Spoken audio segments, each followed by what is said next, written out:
I'm Ted Landsmark. I'm president here at the Boston Architectural College. I want to thank you all for coming to tonight's Cassieri lecture. It is a gorgeous night outside, of course, and as a couple of students have already noted, today through, I think, late Saturday is spring, and then we probably return to winter or something else happens, but I want to thank you all for being here. I'll make one or two very quick comments about our speaker this evening, and I'm going to put them in the context of events that have taken place in this immediate neighborhood over the course of the past week or so. We're obviously in a very changed world vis-a-vis how technology interacts with our lives and vice versa.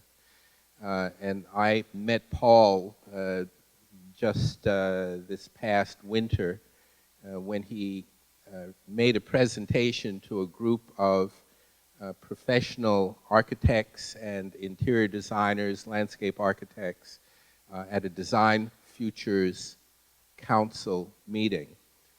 Those meetings are an event that brings together about 50 or 60 leaders in the profession. And by and large, those individuals come together to kind of swap information on what's going on in the business and about how they are working in various parts of the world. And they're very tough and intimate conversations. We've sat around and we've talked about how and whether to pay bribes to governments in foreign countries in order to get work. And we talk about whether if you're going abroad, you're better off setting up your own business or buying someone else's business or interacting with a business that's already there. And we talk a lot about what it is young people coming into the profession need to know over and above the technical skill of being a good designer. So they're tough conversations. And when our speaker this evening made his presentation, virtually everyone in the room kind of stepped back in awe. Most of us didn't know quite what to say or what to think about what Paul has to say about the use of technology as our world is changing. Many of our speakers here come in to talk about how wonderful their work has been in the past. We're used to those kinds of talks. But what Paul is talking about is what is going on now at this moment and what is going on into the future. And how it is we at the BAC as a community of learners working together have to think very differently about the nature of design and the use of technology. And that brings me back to what has happened in this immediate neighborhood over the course of the past week or so. We would be, I believe, in a very different place today, now, had it not been for security cameras that recorded the moves of individuals, security cameras which were not owned by the government, but which were in fact owned by private individuals located on a local retail store. And we would be in a very different place at this moment were it not for remote thermal sensing devices that identified an individual hiding underneath a tarp in a boat. And we would be in a very different place at this moment were it not for a technology that enabled our public authorities to track a person based upon where his cell phone was and their ability to follow his movements throughout this region because of the positioning of his cell phone. We are in a world at this moment where there is more data available to us through remote sources and the cloud than has ever been the case in the history of mankind. And it is only now that we are beginning to figure out, not beginning, but begin to figure out how the availability of information and data will change the very nature of design. And that's what Paul is here to talk about. So I welcome you all here to tonight's lecture. You didn't come here to hear me, you came to hear him. And so it's a great pleasure and honor to introduce our Cassiari lecturer tonight, Paul Doherty. Paul, you're on.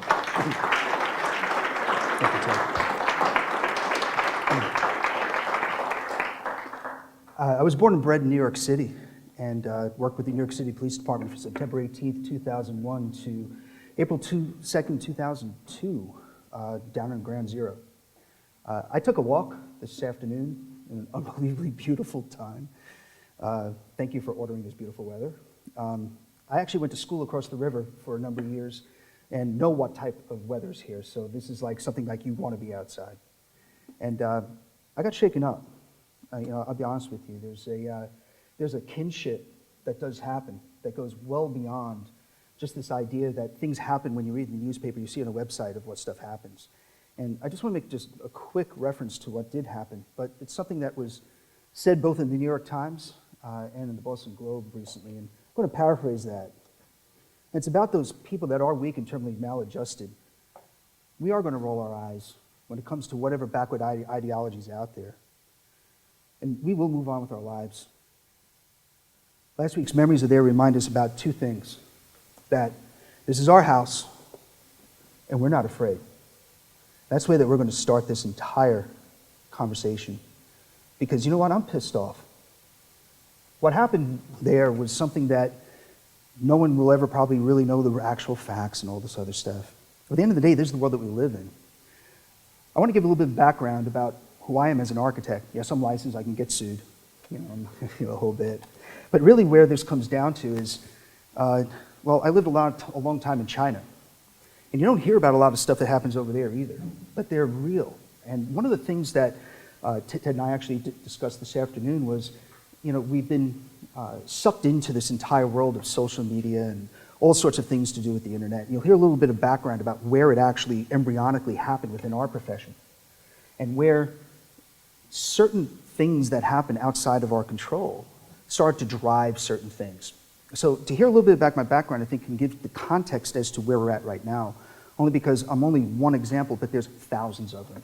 Actually, a couple of friends sitting here in the audience that are absolute pioneers in what we're trying to do, which is create a better built environment. So this isn't about, getting the tweets right and putting up the Facebook messages and making sure that your LinkedIn stuff is absolutely, pristine, because that's the way that the new resumes are today, right?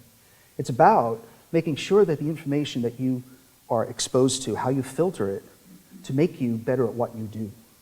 So really everything today is going to be part technology, but it's really about process and how the market is now asking for things that, quite frankly, when I went to school over at the JSD in '83, this stuff was not in the textbooks.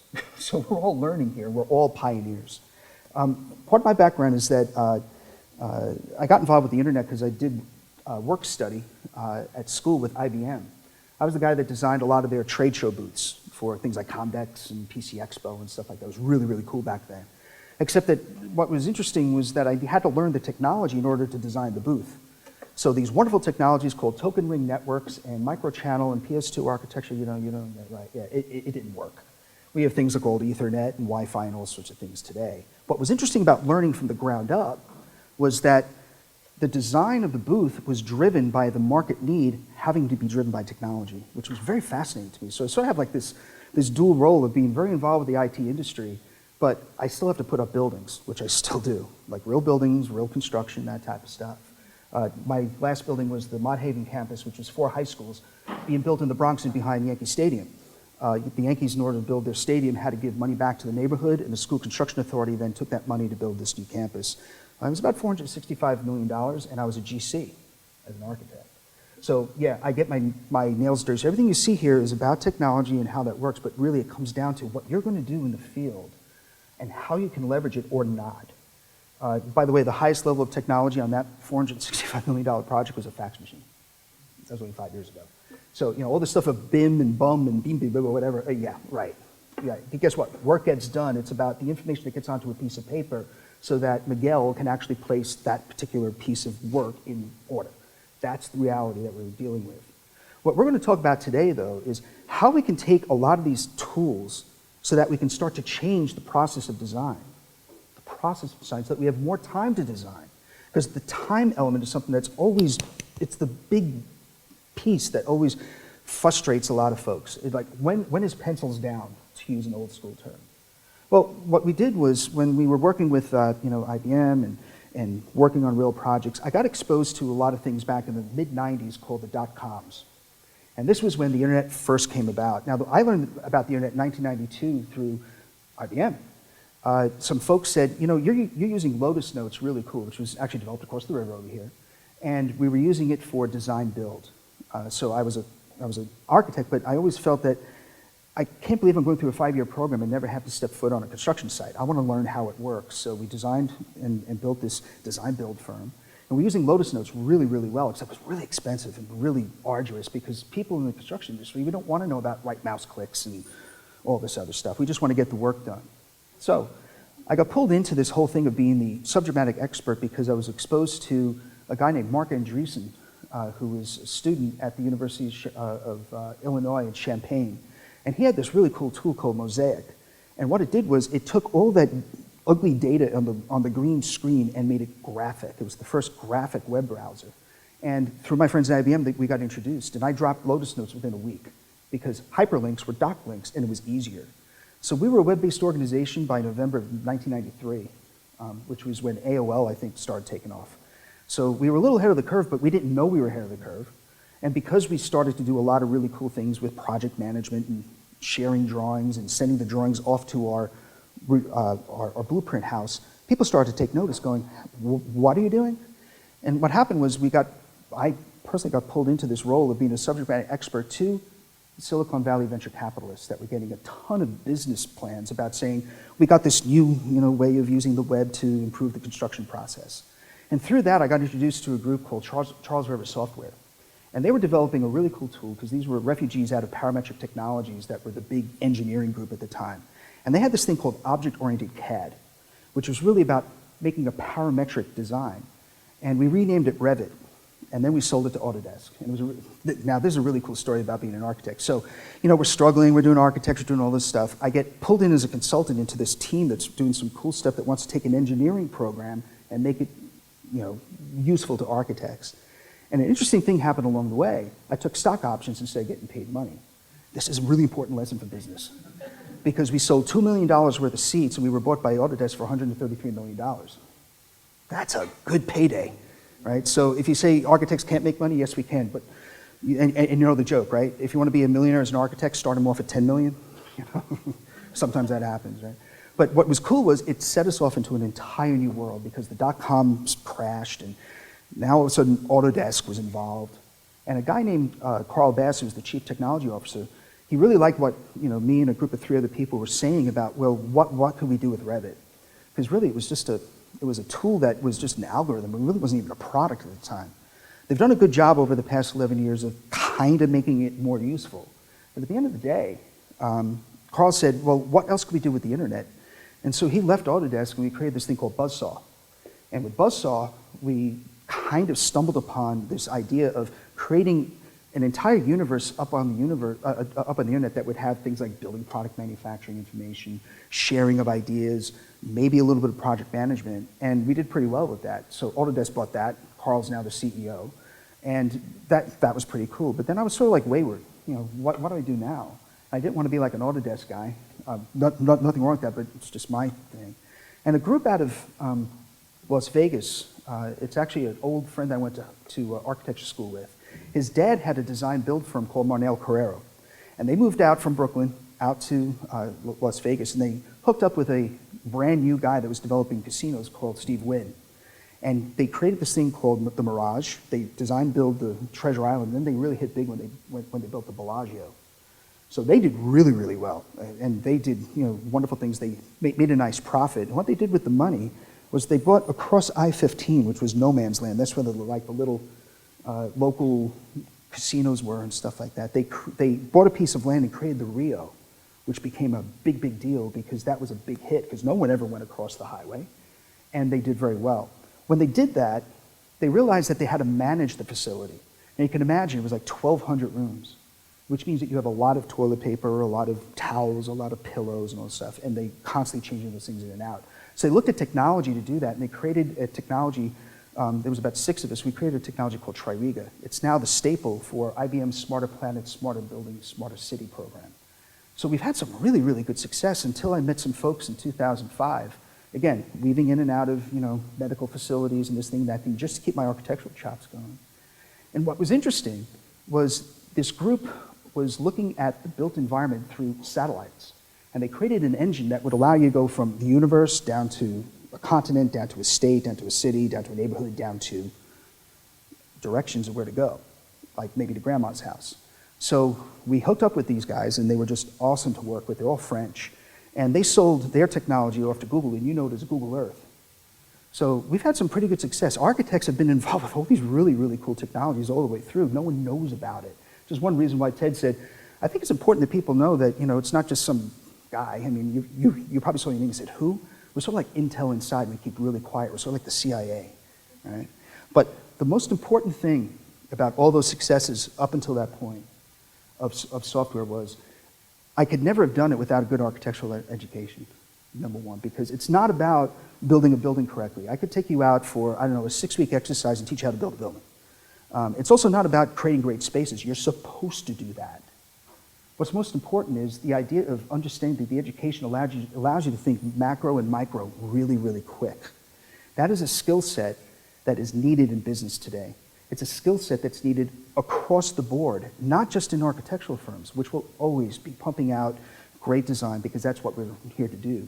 But don't be afraid about being pulled into something that's maybe not really in your wheelhouse. Maybe it's with the Department of Homeland Security. Why? Because you think macro, micro. That's what you do. That's your value. It's not about being really good at Revit. It's not about being good at AutoCAD. It's not about being a great renderer. You're supposed to do that. But what's really, really challenging is trying to think outside that box, which is why this whole idea of the boundaries being expanded here at the BAC, I think is really important. I think it's the right way to go because the world needs to know that. You have an immense power to be able to create influence, not just in the design community, but outside of that as well. So much so that I was approached by a group called Higgins and Struggles, which is a large-scale executive management placement group.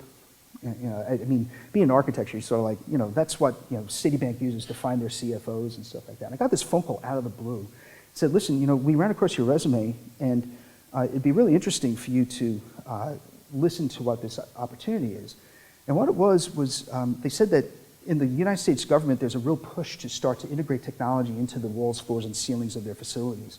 I'm going, okay, well, where are you going with this? And it was actually, I was being vetted, and I became one of the top 3 final candidates for the Architect of the Capitol, which is a pretty cool position. I'm going, well, with my personality, I could see me going up against Pelosi. Yeah, right, forget that. But what was interesting about that entire exercise was that macro and micro thinking, having to go through, the Feinsteins and the Schumers and all these other people up on Capitol Hill and being vetted for a very important position because the Architect of the Capitol just isn't about maintaining the facility, which is one piece of it. You even get to start to manage things like the menu that goes on inside of the Senate chambers. Imagine that, because they have this big cafeteria. As an architect, you get to fight between 2 different people that want, Memphis barbecue or lobster from Maine. What? But you had to do it. And so, again, these types of ways of what's happened to me is pretty cool because it showed me that the education piece was the foundation. Everything else that's going to hit you in your career, because we can't control a lot of things, as we noticed last week, you're going to be put to the test, and those challenges are going to be the thing that really make or break you. So when we start to talk about, well, all right, I understand that, but there's practicalities. There's about learning certain technologies, learning certain things that are coming down the pipe that are not looking in the rearview mirror. It's about trying to take that rearview mirror and sort of maybe seeing a little bit of the future, because no one can actually see it fully, but maybe you see a reflection. And part of that has to do with the tools that you use every day, right? Smartphones, tablets, all this other stuff that I'm sure are totally integrated into the curriculum here, right? Yeah, right. No, I do my fantasy football, which, by the way, the draft is on in about an hour, so I'm going to be done really, really quick.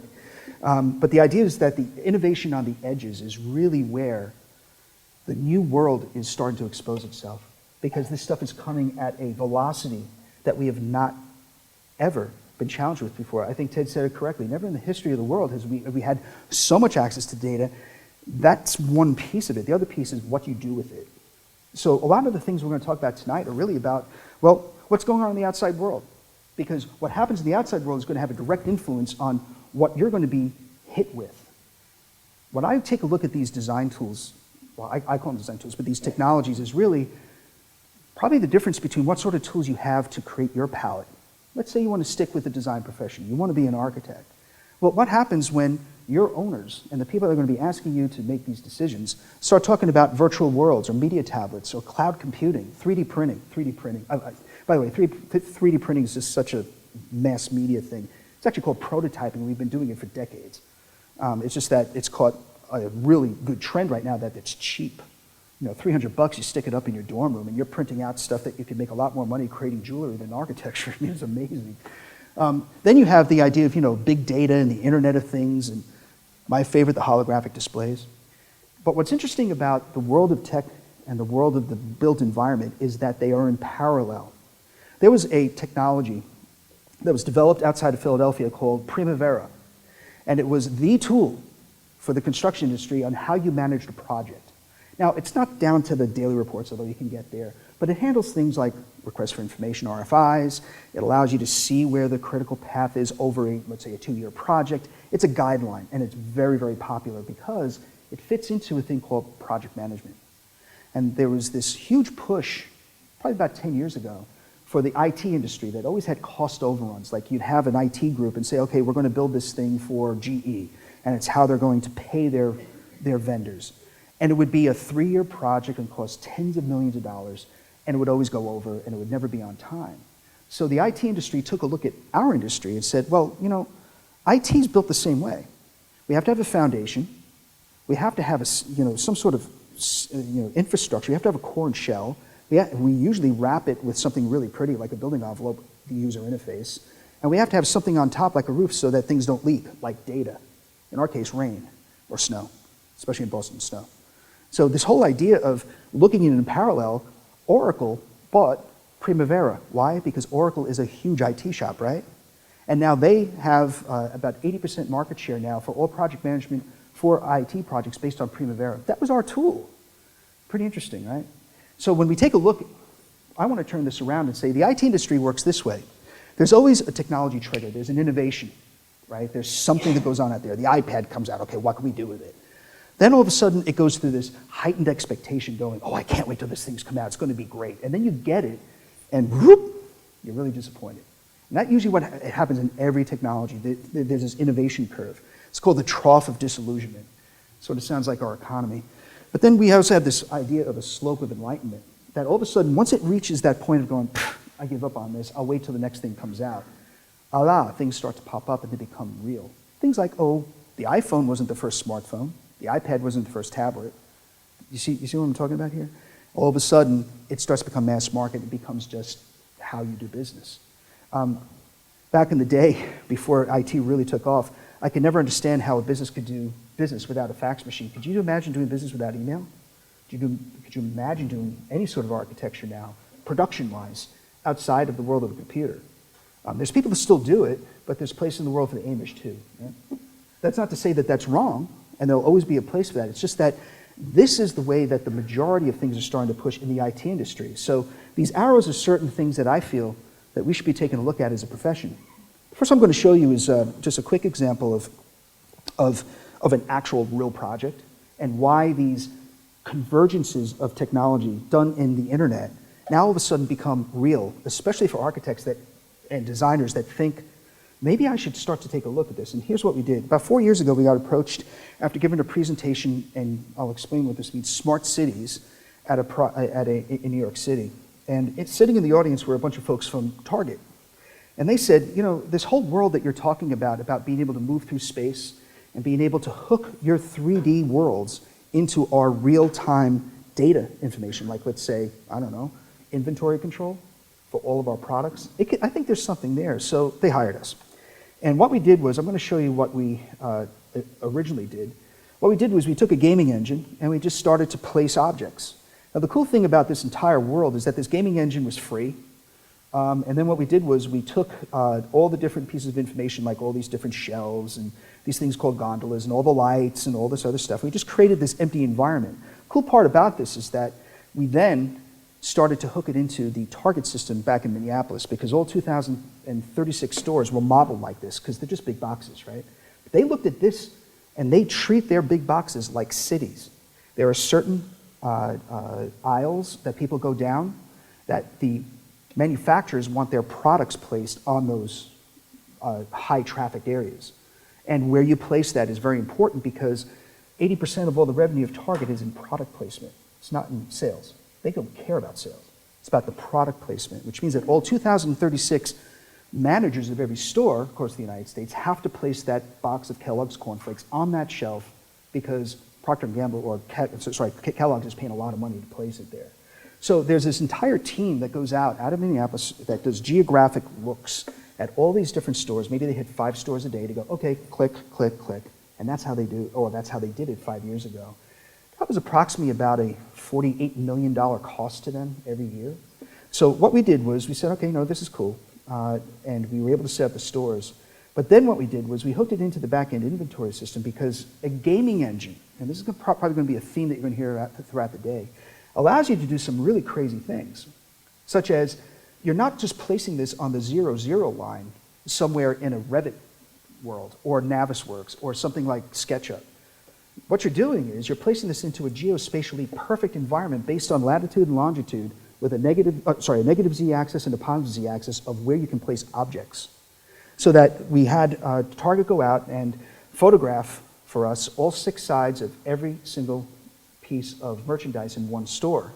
We then hooked that, and what we did was we baked on some really cool images to actually make up those boxes and those different pieces of merchandise, and we made one of those in a database.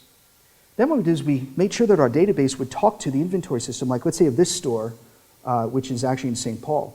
And we said, okay, that box of cornflakes is right there. We know it because right now the RFID signals that are coming off the labels are talking to the Wi-Fi system inside the big box, and it's letting my model know that it's there, and there's 15 of them, and it makes it. So what this does is now that every single piece, 80,000 different pieces of merchandise in here are accounted for, and every time it goes through a purchase of sale, it comes off the shelf. Where they wanted to go with this, which is where we're talking with them right now, is actually now to take it one step further. Imagine now you have your cart, and the model knows that you have your Target card, and that Target card is associated to you. It's associated to your PayPal account or your checking account or whatever it is. There's no more checkout lines because the system knows what's in your cart. When you walk through that door, it automatically charges your account. No more checkout lines. What does that do for Target? It opens up approximately about 1,000 more square feet to sell more crap. What it also did was it allowed the store planners to really get into a very interesting space of not just thinking what would be cool, because 25% of the store floor of a Target store changes every 6 weeks, right? There's back to school, there's Halloween, Christmas, springtime, all this stuff. So a lot of stuff is stagnant, but that 25% is really, really important because they want to make sure that the user experience is good, the store planners have to make sure that it's all good, the merchandisers have to know where to place stuff, and blah, blah, blah, all that stuff. What you're going to find when you get out into the real world is that when you work with large and probably small-time operations as clients, is that they all hold on to their information like gold. The silos are really hard to break, which is why as a designer, sometimes you may think you have the most amazing design, but you're missing 3 other guys that have a decision-making process, and you don't know why it's rejected. You're going, well, because it didn't fit into the entire piece, because maybe that group only saw a still image that they were being talked at a meeting. What this did was that it brought all the different silos together, that they're all working off the same sheet of music. This entire system, 2,036 stores, hooking it back into the database system over the web and making it sure that you can actually now start to annotate and say, no, I don't like where that school bus hello sign is, I want to move it over here, yada, yada, yada. It cost them $144,000.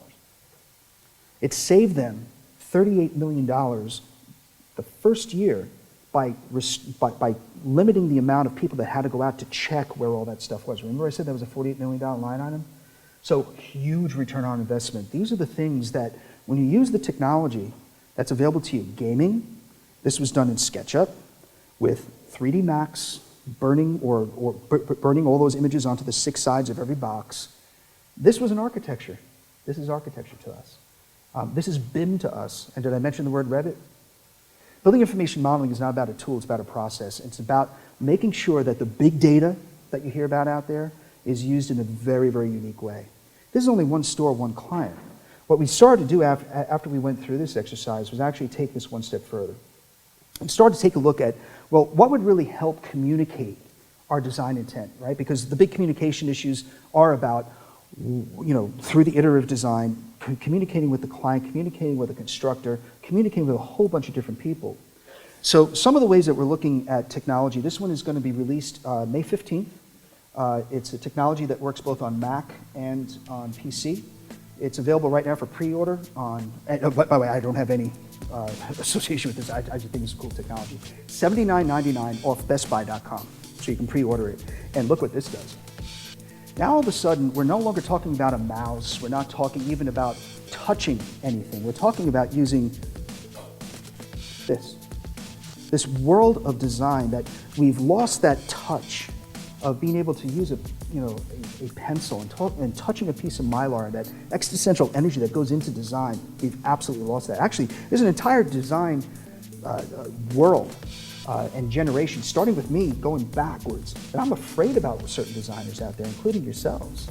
Because what happens now in the majority of the design firms all around the world is that we were supposed to limit the amount of paper.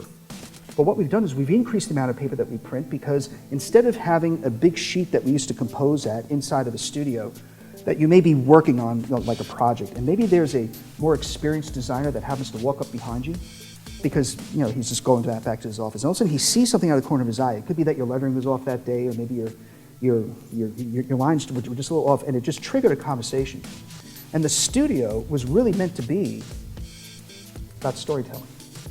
Because the generation ahead of you has so much knowledge about what goes on that the storytelling mechanism in the old studio was great, because they'd sit down and go, well, on that detail we don't do this because on the last project we did that, and blah, blah, blah, blah, blah. Now what do we got? 11 by 17 check box with red marks. Boy, have we really, that's bad. That's where CAD's destroyed an entire generation of storytelling, because those nuances are really where the genius comes into the magic of design. So what we're starting to see now is that we're not getting rid of what happened over the past 15 to 20 years. What we are doing is starting to embrace that notion that we need better storytelling mechanisms. And tools like this are starting that process. Not that this is the only one, but it's a pretty good one that's pretty damn inexpensive. What we're also seeing are groups like Microsoft. This is actually going to be a slide that looks a little old, and it is. This is about 5 years ago when they came out with Surface. Now they rejigged it, and it's terrible. But what was really cool back then was the idea of information, visual, that could be on a surface. It could be on a wall, it could be up on a ceiling if you want. They did it as a table. And what was cool about this was the ability for you to actually touch the data, touch the information. And I think that that's going to be one thing that you see constantly is we're moving away from a generation of doing a lot of this because it's easy to use save as and create a library. It's about what do you do with that information, and how do you now start to synthesize that so that you communicate better to your job captain, to your principal, to the client, to the constructor. These are the types of tools now that we're going to start to almost feel like we can touch and we can own. Because for too long, we've now put something in between us of what was creativity, that we had to learn how to redesign ourselves because of the way a piece of technology worked. I mean, I hate the fact that I have to go to a university to figure out how to use my tool. Really? A university? I already went to school. So these are the types of tools that we're seeing to be these new ways of working. This one's pretty cool. This is actually done across the river at MIT. This was actually originally created about 12 years ago at the Media Labs. It's called G-Speak, and they finally productized this thing. It's so funny. MIT comes up with the good stuff. Stanford brings it to market, right? So this was actually originally created to be a new spatial type of operating system. And some friends from Hollywood got in touch with them, and this was actually the basis for a Minority Report way back in the day. So it's a really old technology, but it still has a lot of value because of the way that you're able now, again, to use gestures and being able to use not just the gestures, because in today's technology, you can actually put force sensitivity into it. Imagine that. The gaming engine? All that is a layer inside the gaming tool that allows you to feel a force, and you can actually manipulate what that is, so that when you're building a building in certain firms, and I can name about 4 of them that are using this type of technology, you're actually taking out the beam and you're putting it together and you feel it. Imagine the moment connections. Right? I mean, this is the type of stuff that we're seeing as breakthroughs that are going to start allow us to dive deeper into the data so that we can do something with it. So this is actually out on the market now. It's struggling only because it's very expensive, but once they get the pricing point down, because IBM is behind this one, we're going to start seeing some interesting things about how to take many different types of things, like the ability for us to take a look at new materials. And those new materials now can do something. It used to take too long to go and study it. It's like, well, let's just use the old steel and just hang a curtain wall on it. Well, today we can think a little bit differently because the data is here. And now we're having tools that are allowing us to filter through it, including in a collaborative way, so that we are working with our mechanical engineers or structural engineers in a very unique way that becomes, in my opinion, just a whole new way of design. The stuff that's immediate right now coming out is fast and furious in the world of holographics as well. Because it's one thing to see things in 2Ds and do that type of stuff, but the holographic stuff is really pushed by, our friends over at Harvard in the world of their medical facilities and that type of thing. But we started working with Bloomberg over in their offices in Tokyo, doing the same thing. We wanted to take a look at what would happen if you came into the lobby of Bloomberg's offices, which you see here right now. A young couple came in off the street, and they want to know where to go. It's a wayfinding tool. So instead of walking up to a person and going through security, you're already done, and then you have these icons. Now these icons do different things. One is, okay, I need to see this person. You click it, it says, okay, go to elevator number 4. You walk into elevator number 4. You're looking to press a button. There's no buttons. You just wind up there. And that technology is pretty widespread now in a lot of the different higher end type of Class A commercial buildings, including here in the States. What was really cool was that they decided that they wanted to make an interactive world. So these images are actually about 18 inches off the screen. And what this young couple is going to do is they're going to touch the icon. The icon's going to put up Pong. Why? Because they felt like it, and they're playing Pong. So this holographic image comes, you push it, and it feels like you pushed it because of the Wii, and you're able to have fun. So these types of things are new tools that are starting to create a fourth utility. You have all these other utilities, the MEPs and all this other stuff. ICT, information communications technology, is going to be the thing that people are going to want. And the reason why is because it's there, and they're starting to see it in slow but meaningful types of projects. There's a technology right now, that's not showing up pretty well, is it? There we go. This is a technology out of Detroit that was developed by the Ford, and GM actually licensed this as well, to help them take information that's on their computers you see here, and actually publish it up into the air without having to wear goggles or mittens or all that other stuff that goes onto it. What it uses is the dirty part of oxygen, like the ions in the air, to actually have the image there. And you can actually touch the image, you can pull it apart, you can take a look inside the building and put it back again, make changes, and save it. So it's pretty cool. And this stuff has been around for about 8 years now. It's just starting to hit the AC market. Now this becomes a really neat tool for presentation, it becomes a thing for collaboration. So instead of having that phone system in the middle of your conference table, it'd be really cool to have one of these devices, which is about $800 right now, and the pricing point's coming down, to actually see things and touch your model and actually do something with it. Again, collaboration and communication. These things are fast and furious coming on. Let me pop over here. Oh, this one's pretty cool. This one actually just came out during the TED conference this past January, February, somewhere around there. This is actually developed between MIT and Microsoft, and it's called Spacetop. Now, what's really neat about this is that it's in embryonic stage, as you can see here, but they're looking to push this out to market by September. And what this is a way of actually using your existing technology, but the screen comes up in front of you, like over your keyboard, which allows you now to manipulate information in 3D, although you're doing things in 2D. Now, what's really cool about this, in my opinion, is where you can start to take this and bring in other types of information so that you can start, again, to have more time to be able to design things better. So I'm not going to go through this whole thing because it's like a 10-minute, how things work, but this thing is coming out at the TED conference. It was the hit, and it's called Spacetop. So again, more technology to take a look at. At last year's Autodesk University, I got introduced to these guys down the road from our offices. We have offices in Redwood City in Silicon Valley, and these people are from Mountain View, so they were kind of like neighbors.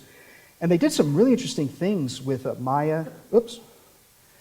Whenever you hear an IT guy go, oops, it's like your dentist going, oops. Right? It's just like, oh, no. Yeah. So let me pop this over here. I'm going to go out to YouTube and just show you a little bit about what they've been able to do. This group is called Infinite Z. It works with all the Autodesk products, which is very cool. Okay, skip the video. Okay, skip that. Don't you hate that? Come on. Yeah. And what I'm going to do is quickly pop over to where you can start to see some stuff here. So this is the what you see. You have to wear goggles for this one, but it will take 3D Max, Maya. It'll take Revit models. It'll take even SketchUp. And what you're able to do then is see things almost in a gaming type of world again to start the design process in a way that we really haven't started from before. It used to be sketches, right? But now we're starting from objects. And the objects have a life to them. They have history, they have relationships, they have adjacencies about what works and what doesn't. And it's all done through this really cool stylus. So what you're seeing here is what you see through the goggles. But we felt that this was a very, very interesting tool that, soon as this thing matures, it's very expensive, but these things, again, are coming onto market fast and furious. So the world of 3D, world of holographics are going to be your 00 line. If you're thinking like AutoCAD was 00, the train's left the station, which is okay. Again, it just creates a new palette of ways of trying to express yourself.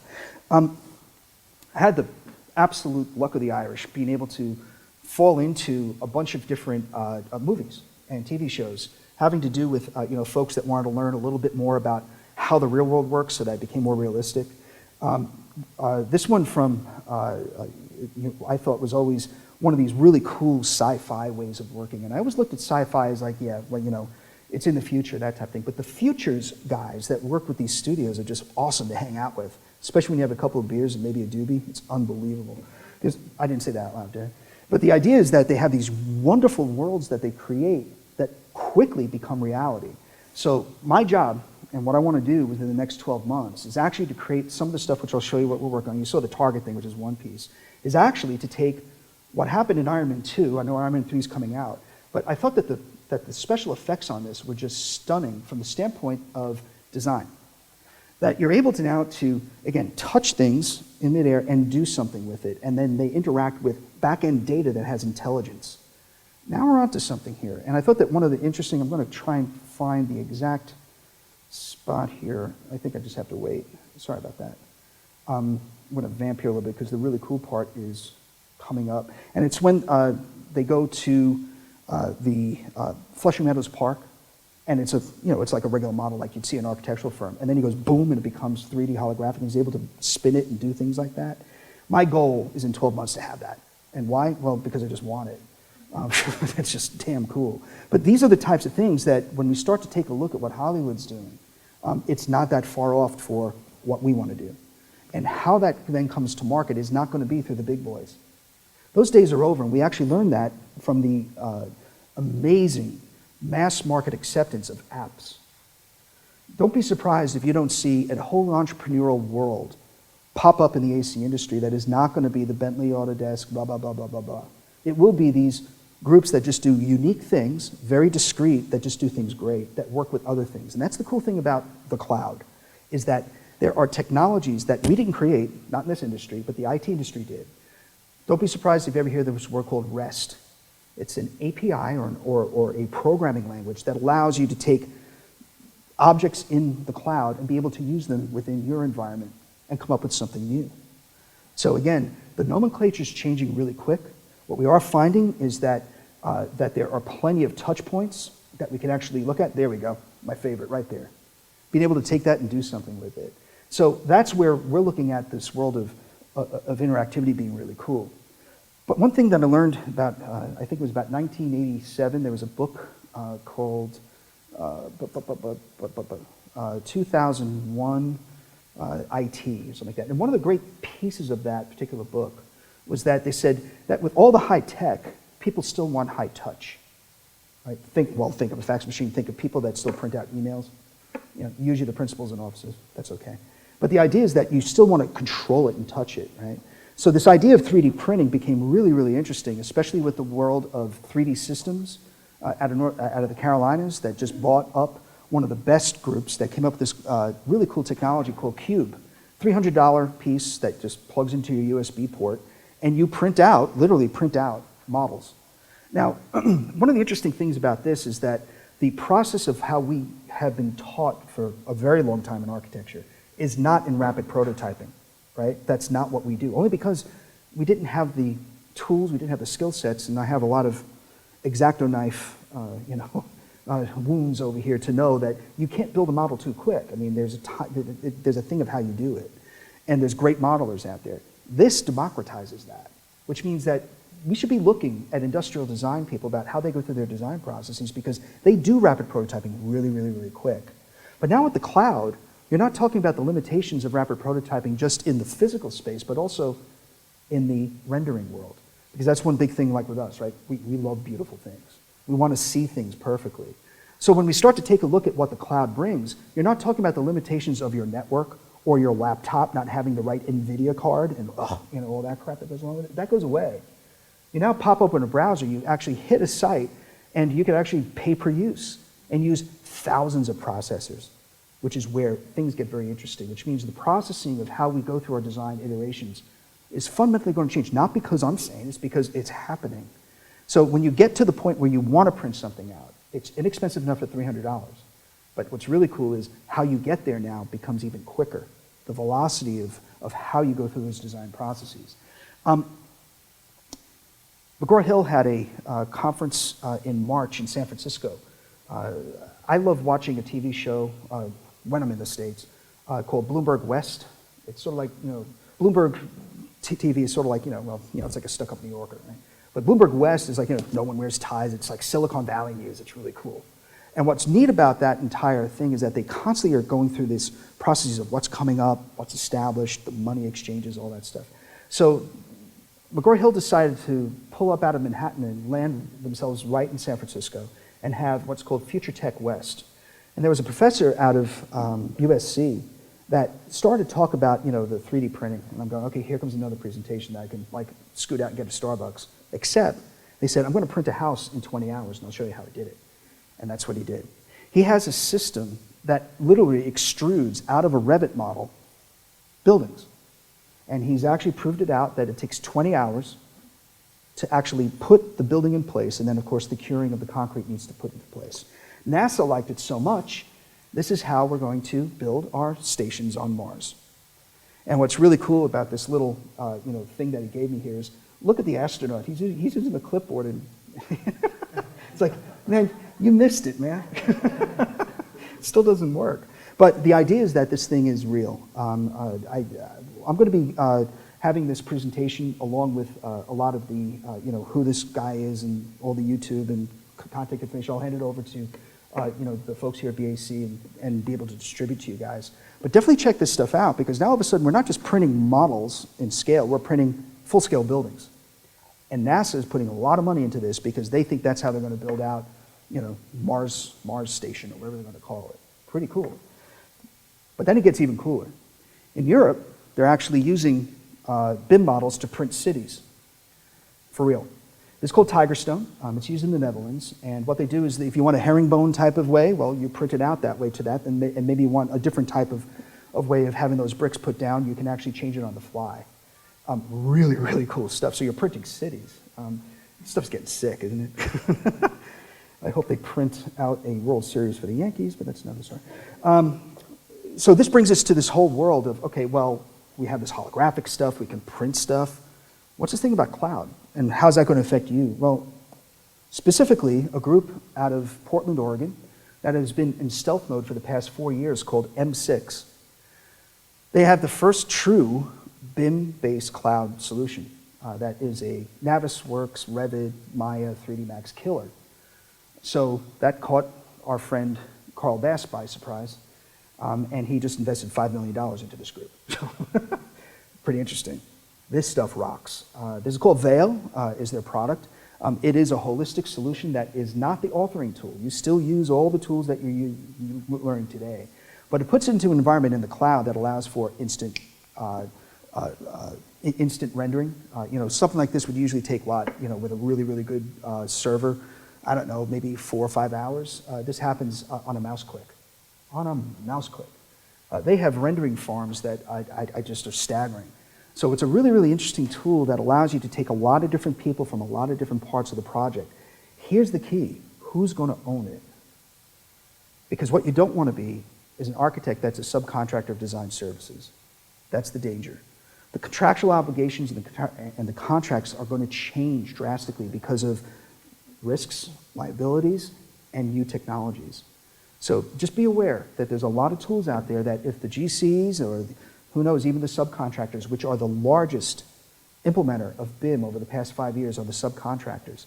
Because why? The way that we use BIM today as a tool is that architects create the model, everything looks good, it goes out to bid, and then it goes over to the contractor. Contractor says that's very nice, and they build their own model.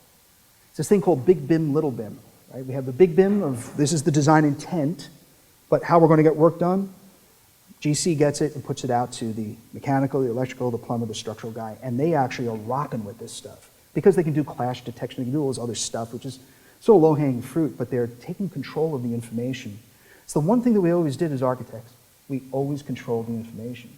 And that is slowly slipping away, unless we start to take control of this thing and start to show the people that are hiring us that we understand what the hell we're doing with this stuff. Unless you just want to be a subcontract design services, which is fine. But again, there's a place in the world for the Amish too. There's risk reward. So there's a lot of talk again about this cloud thing. You can see how that can work.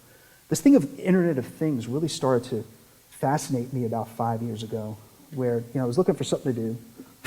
That's always a dangerous thing. And I was living in China at the time because of a past project. It was actually the Google Earth project we were implementing over there. And what was interesting about the Internet of Things to me was this idea of the Bim of Bims. What would happen if we would have a large-scale platform that would allow the entire city to be seen? Because if we're all going to this BIM thing and we're all putting it into building departments and everything else, what are they doing with it?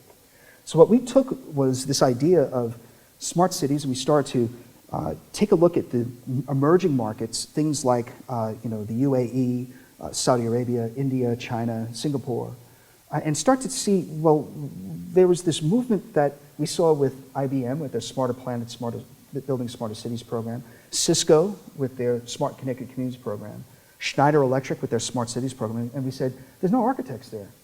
What's going on? I mean, we're having IT companies drive the built environment. That's wrong, very wrong. So we went ahead and we were commissioned by the Royal Institution of Chartered Surveyors to create a white paper to build upon. And it was published and given to the Lord Mayor of London and the Minister of the Urban Environment in India to use as a template and a framework to help them try to understand what is this thing going to do. Because I need to understand when people and these consultants are talking to me about smart cities, I should have the knowledge behind it. So we came about it by saying that every time that you hit the enter key, either here in school or in a job, you're actually creating the digital DNA of a virtual environment that does exist. So we started to take a look at these urban issues, and they're massive. This is not to say that it's just a big thing and blah, blah, blah. There's a reality to this, is that the more that we're connected as a Earth with all these different social tools, with the big data, with the cloud computing and all this stuff, we have an obligation to make sure that these countries succeed. Not because we're trying to say, oh, we're just Americans and we're bleeding hearts and we want to do that. No, there's a real deal here. That if India and China get this wrong, we're all screwed. We're all screwed. So this is a real deal that it's almost like, I wish we had Architects Without Borders, the Doctors Without Borders thing. Because unless we're really trying to help them, they will get it wrong. And it's going to be catastrophic on so many different levels: financial, environment, human nature. It's just a big deal. My friend Jonathan Wertz, he's the lead guy for McKinsey & Company in China. He wrote a white paper just about 7 years ago that said that 350 million people, more than the population of the United States, will move by 2020 from the western provinces of the agricultural area of China into the East Coast cities to find jobs because they've gotten so good at the mechanization of their food supply chain, there's no more jobs for farmers. So the last 5-year plan took this into account, and they built out these cities around the big areas like Wuhan, Guangzhou, Beijing, Shanghai, and stuff like that. And they did these, sort of like micro cities 10 kilometers out, concentric all the way out, almost like what we did and Australia did and others. And then they were going to put these high-speed rail lines to connect those micro-cities that would absorb these 350 million people. And I don't know if you watched the 60 Minutes show about a month ago that started to take a look at all the ghost cities in China. That was the result. Because why? Because there's no jobs, there's no people, and people went, yeah, see you. I'll go to Shanghai. And I was a resident of Shanghai for about 7 years. Officially, there's this thing called the haiku. The hukou, which is, it's sort of, that's where you were born and you are Shanghaiese, which means you get a lot of tax benefits and social, medical, all this other stuff. But and that's how they count how many people are in the city. So there's approximately about 24 million people in Shanghai. But we know for a fact it's closer to 60 because of all the people that are coming in for work because they can't count them, right?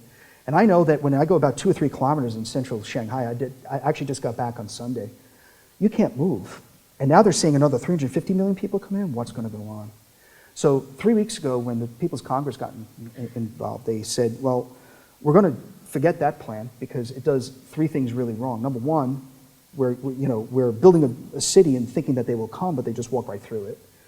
Number 2, we can't quick enough build out enough of the rail lines in order to bring them into the CBD for real jobs.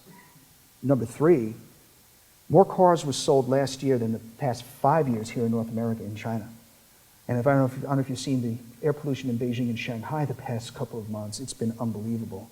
So they don't want any more new cars. So they went to a new model, which is very interesting, and it's called a dense urban environment. This means that every major city, the old ancient cities, are no longer just going to be this, just as is. They're going to do probably the most massive amount of city building ever on the planet Earth. And they're going to do it around transit systems. There's approximately, I think, 160 mass transit systems in the world today. They're building 170 new ones. And that will happen by 2025. That's part of the 5-year plan. This dense urban environment means that they're going to go vertical everywhere. I was in Wuhan 6 days ago. And all my travels to China, I was there for the Beijing Olympics, I was there for the World Expo, and I saw a lot of big infrastructure stuff going on, like ripping the cities up and putting in subways and all that. I've never in my life seen more cranes than what I saw in Wuhan. And Wuhan's sort of like, it's a first-tier city, but it's sort of like, it's positioned right in the middle. It's like the St. Louis of China. Staggering. Wherever my eye went, it was just, and 50 stories and above. 50 stories and above.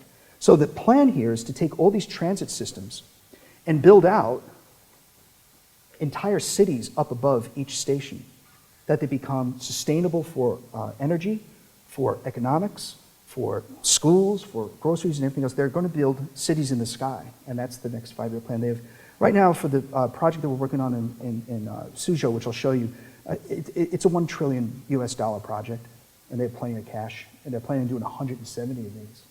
So this is by 2025.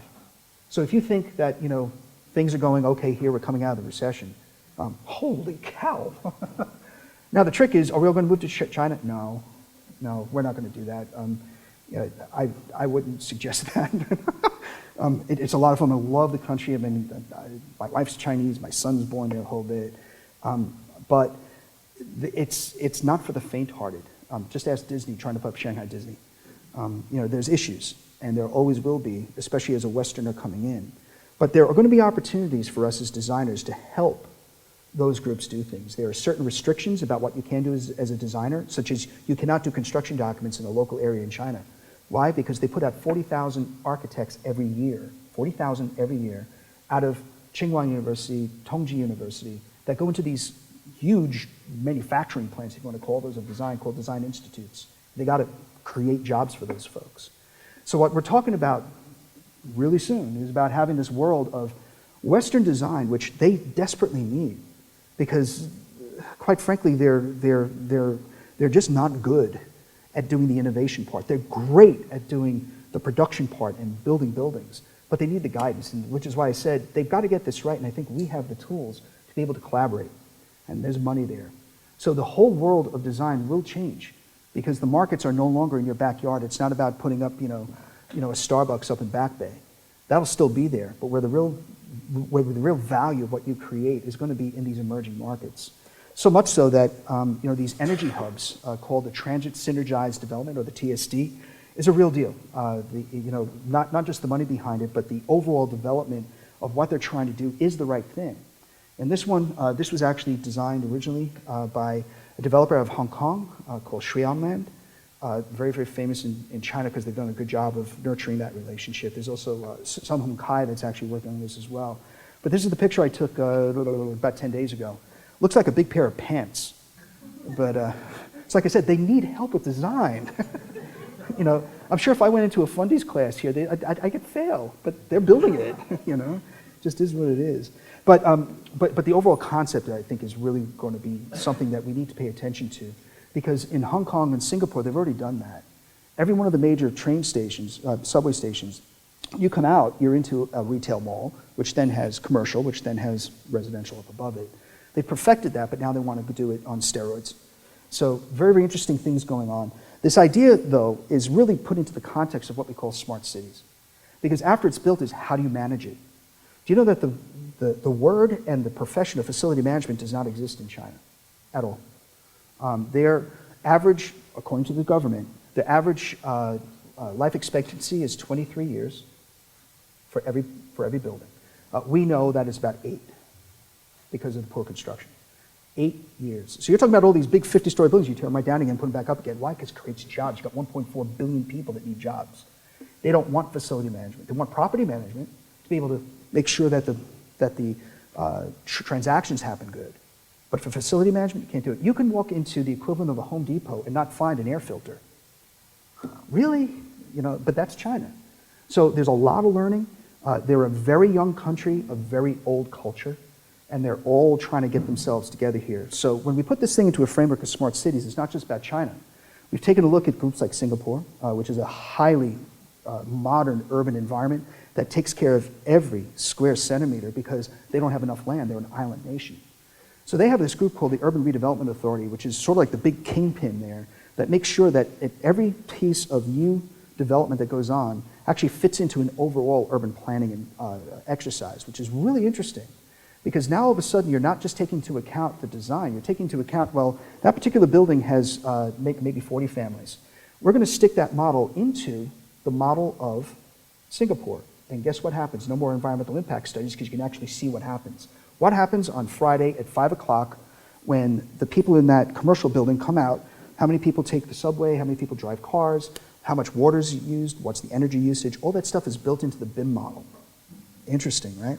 So now all of a sudden your design motif is no longer just the one thing. It's about all these other pieces. So when we take a look at this, this actually comes from Bill Mitchell. He was a definite mentor of mine over at MIT. And he had a great book called City of Bits, about 1994, 1995.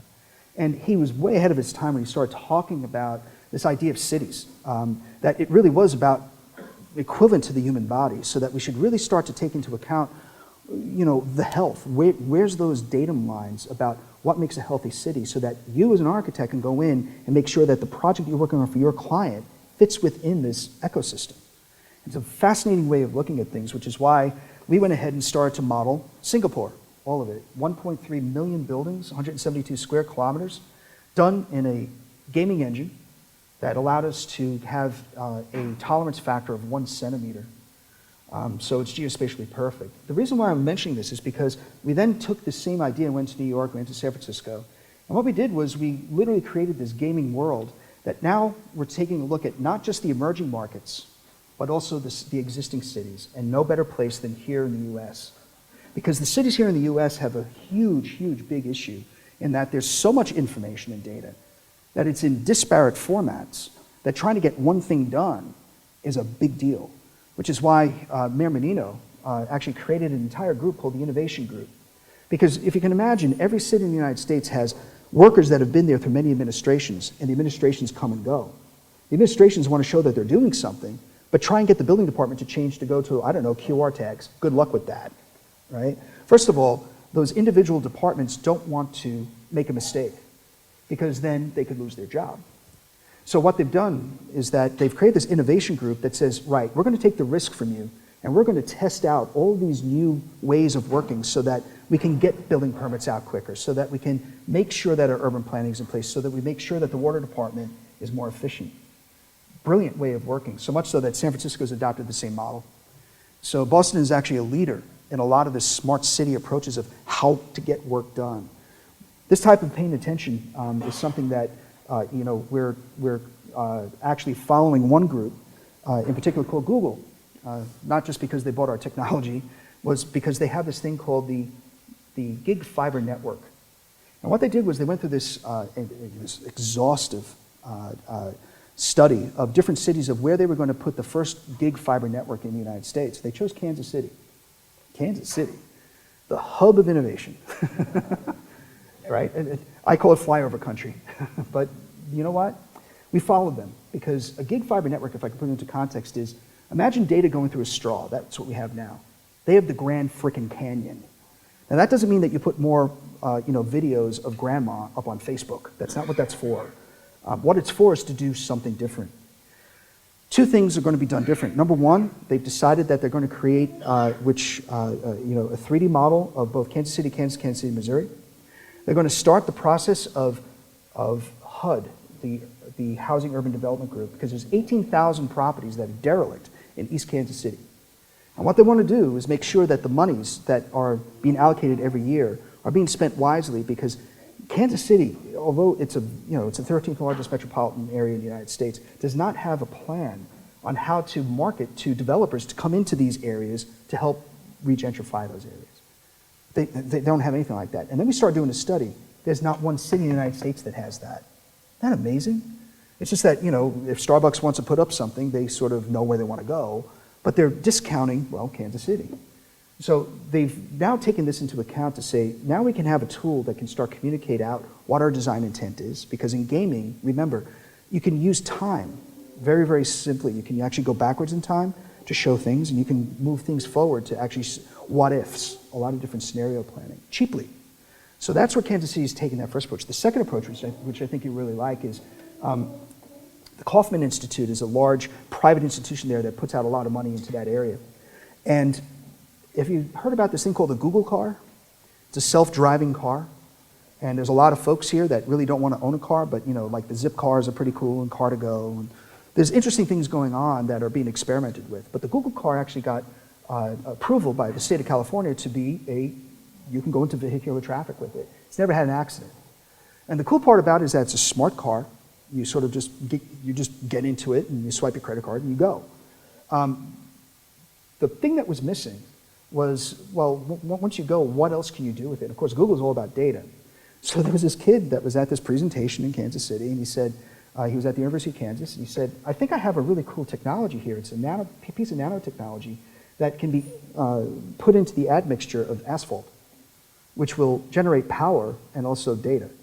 So what they're doing right now is taking an entire section, it's about 10 square miles of Kansas City, with the gig fiber network running underneath it with all that data, hitting the asphalt, which then when the car gets on top of it will never run out of energy. The next part, of course, the experiment now is what sort of data do you want in there?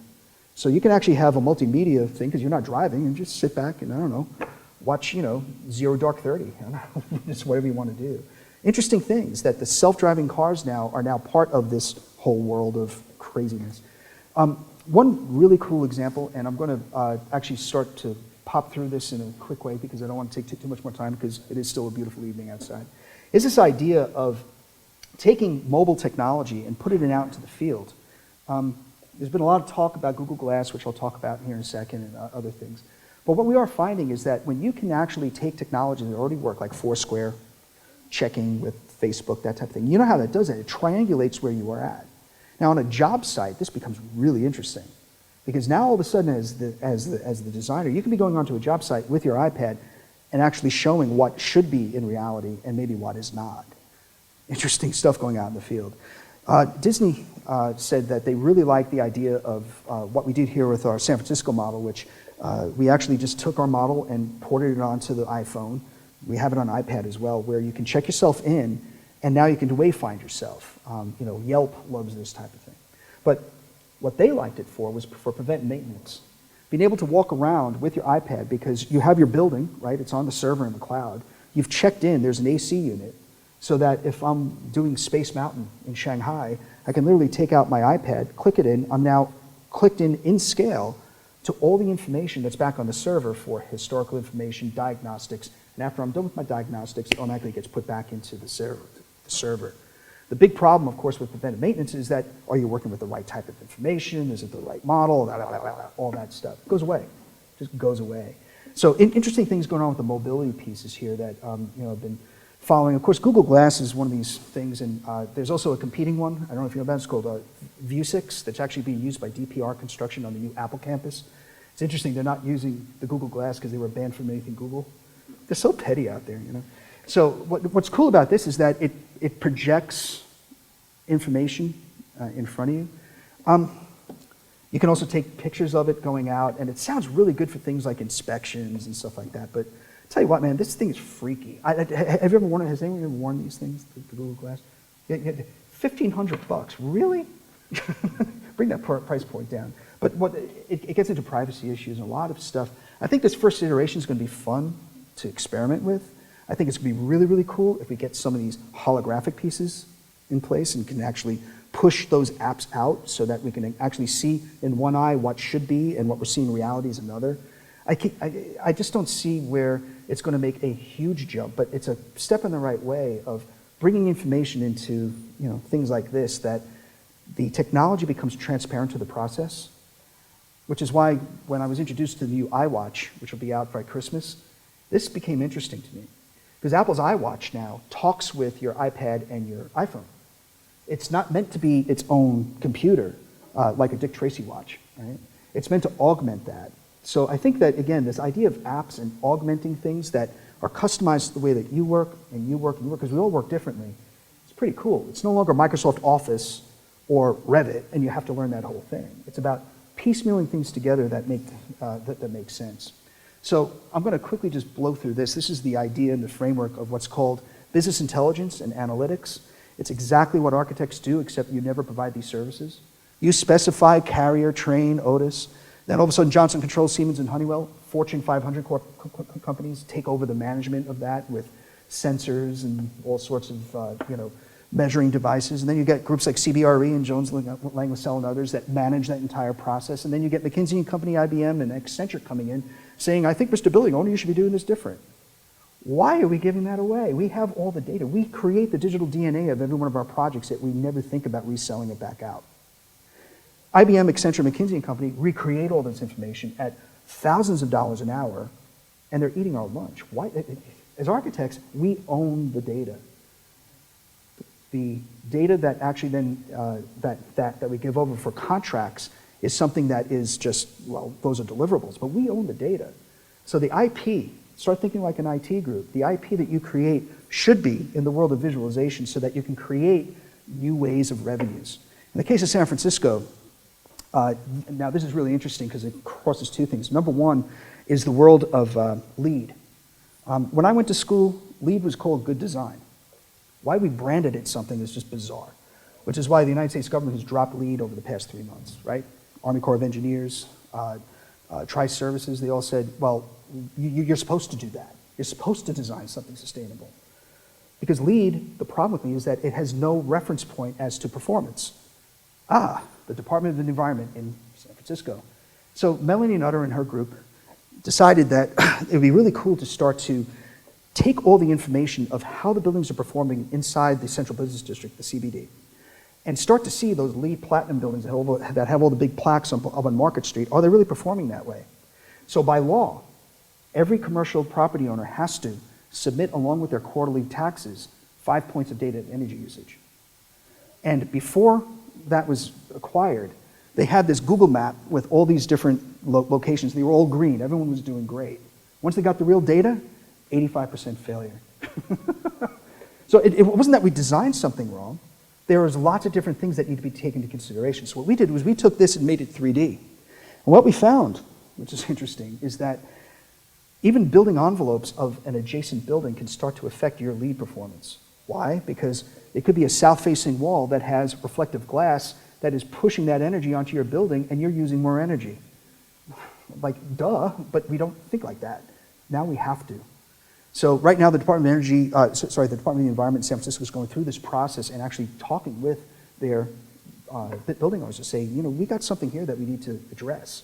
So again, we're not here to solve the problem. What you are here to do, especially in the world of 3D, is start to take a look at things and ask a better question, which gets back to big data. Big data by itself is just as a profession, we've been dealing with big data since day one. So don't be afraid when you hear these big words and all this stuff. But what we're taking a look at is that for all the technology that's out in the field, you know, the BIMs and the Navisworkses and the iPads and all this stuff, paper is 99% responsible for how construction still gets done. Your responsibility as a professional is to make sure that the information on that paper is the most accurate and up to date. Now, the big problem, of course, is inversion control. And I know you've been on projects that have run so well that every one of the subcontractors has the most up-to-date information from the GC, and when they get out to the field, everything's perfect, right? That's the way all projects go. No. The biggest cost, $280 billion. $280 billion every year is in rework in the field. It's a staggering number. When in the domestic U.S., we're about at $1 trillion, both residential and commercial. That's an amazing amount of numbers. So what we're looking at now is what happened just about a year ago at the New York City Building Department. They took a look at a very simple thing called the QR tag, or the quick response tag, right? It's sort of like this, it's like a bad-looking, old video game chomper thing. You know, it's just terrible. But it holds a lot of data. What's cool about it is that I could actually take a QR reader off any one of your cell phones right now, or iPads, go up to that, and even though it's not in scale, I can get information off of it. Usually when you're out in the street, it'll bring you to a URL, like a website or something like that. But you can embed a lot of other data in here. The New York City Building Department decided to do this because they estimated that 30% of all the job sites had photocopies of the last building permit put up on the site. That never happens, right? And the reason why, well, it's obvious. You know, they didn't want the money, or they just wanted to build it. And what did the inspectors do when they're driving around? Okay, well, there's job permits, so they're getting away with it. So what they decided to do is clamp down on that and actually put a QR tag, so now the guy actually has to get out of the car and go, boop, okay, it's good or not. Very simple, right? Saved them millions, actually increased the revenues in the building department by millions of dollars last year. So take that one step further. When you QR tag things, you can also QR tag objects, which means that for facility management, we now have a very, very interesting place here of being able to control through your construction documents. Because all you do is it's a little tag that you put onto your model. It can be put onto a particular A1 drawing. And now all of a sudden you have control because it will talk back to you through the web that where is this particular object? Are you working on the proper revision? All these things that come into play when you're building a building that become really important, that if you start to take control of that, it could be a potential new revenue stream. If anything, it's a good professional way of working. So we're taking a look at big data in a different way, is that we're taking a look at it from a paper aspect, which is definitely something that a technology guy, you're going, really? Well, that's how work gets done. So again, the information that gets onto that paper is your responsibility. How you manage that could be something that could be really interesting. So in closing, we have all these different things to take a look at, and they're going through their own cycles out in the world of IT. Definitely pay attention to what's going on out there with that. And ultimately, this is why I do things, because it's really about the kids. And we're building a new environment here. There's new tools that are coming. There's still foundation pieces of how a building works, how spaces are supposed to be. That's why you're here. But expand your mind a little bit, because what you're learning here is just the start. And I can't wait to see what you do in the future. So with that, Ted, thank you very much.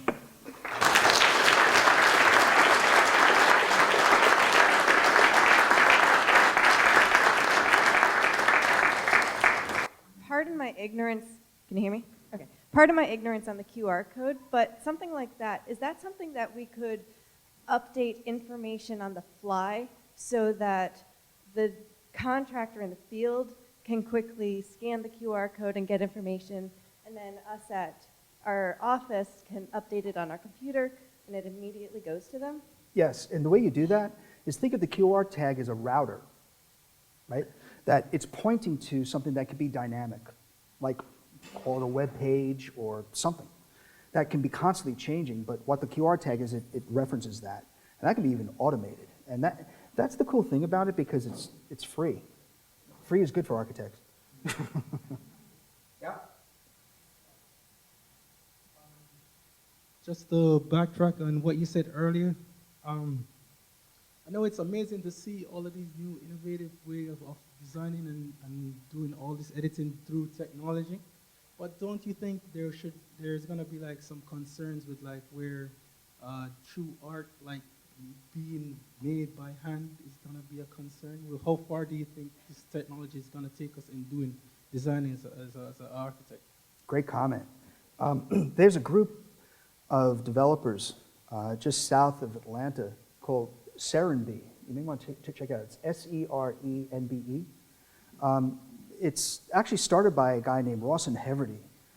In the South, everywhere from the Georgia coast all the way through Texas, they own the furniture market, Heverty's Furniture. And he had this idea that said, you know, there's been attempts at these new communities like Seaside, Florida, which is the Truman Show, you know, and all these types of, you know, antiseptic and forced, you know, Stepford wife ways of trying to create community. And what he said was, you know, I'd love to use technology that would allow people to get back to basics by giving them time. And the only thing that everything I showed here today should do for you is to give you more time.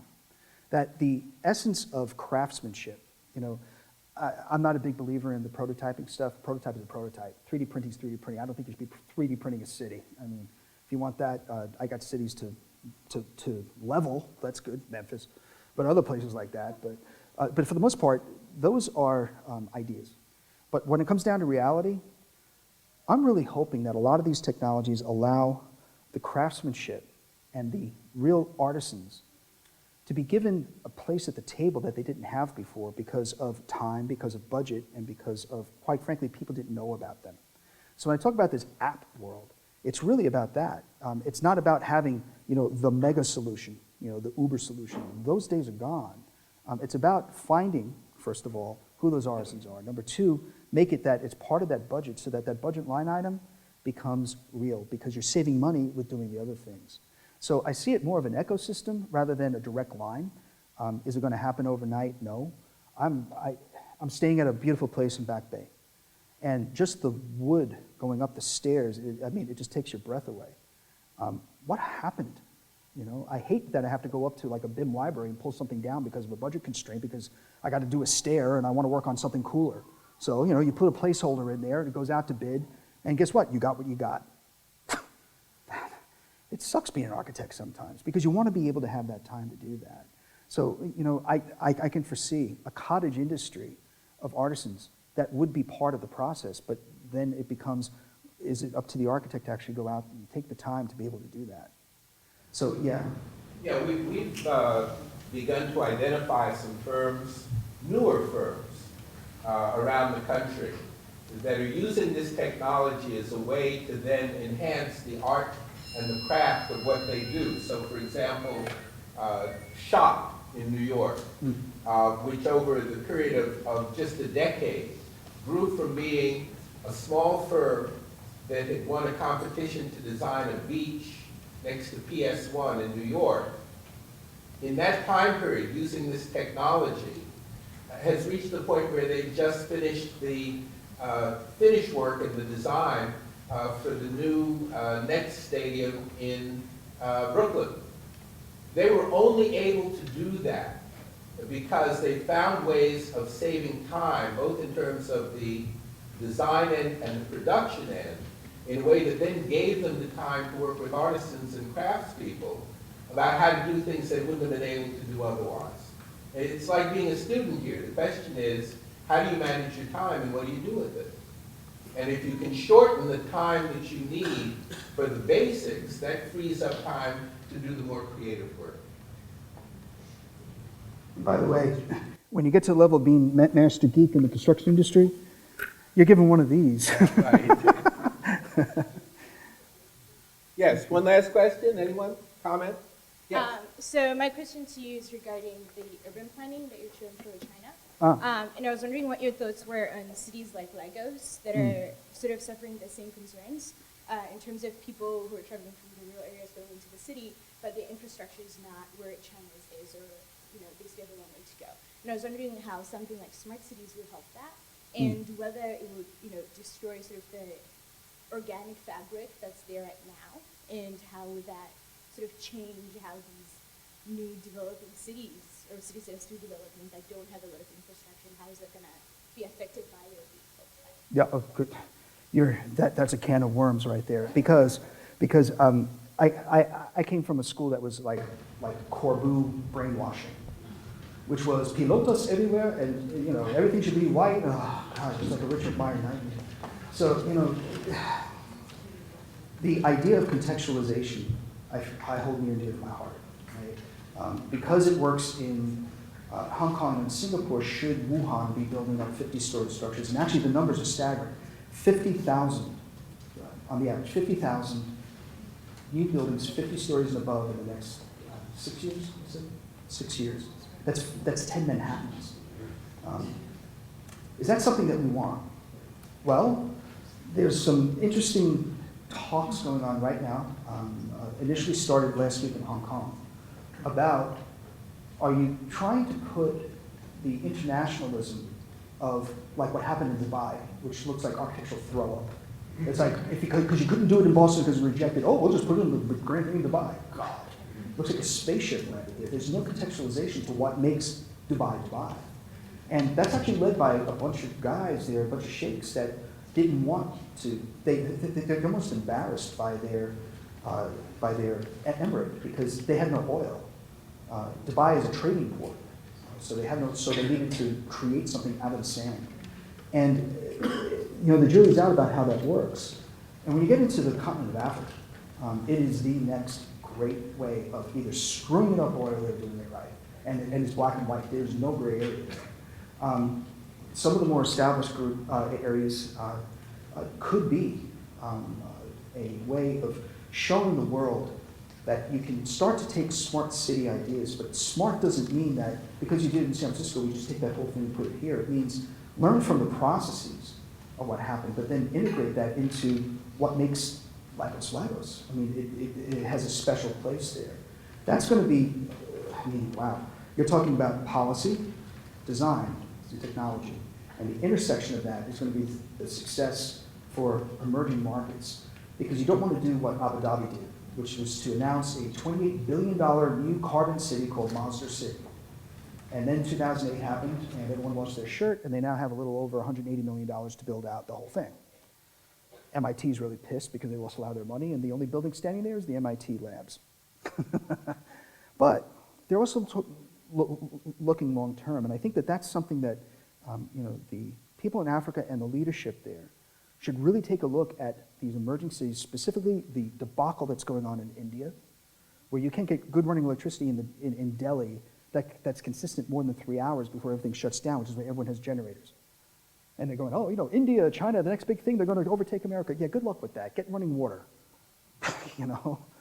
So if you can learn from those groups, there are certain fundamentals that are now starting to be seen because of mistakes. So learn from the mistakes and don't repeat them. But I'd love to talk to you more about that, because the continent of Africa is fascinating to me, because there are extremely smart people with major need that go beyond just the basics that I think can really turn around what we always consider flyover country. Right?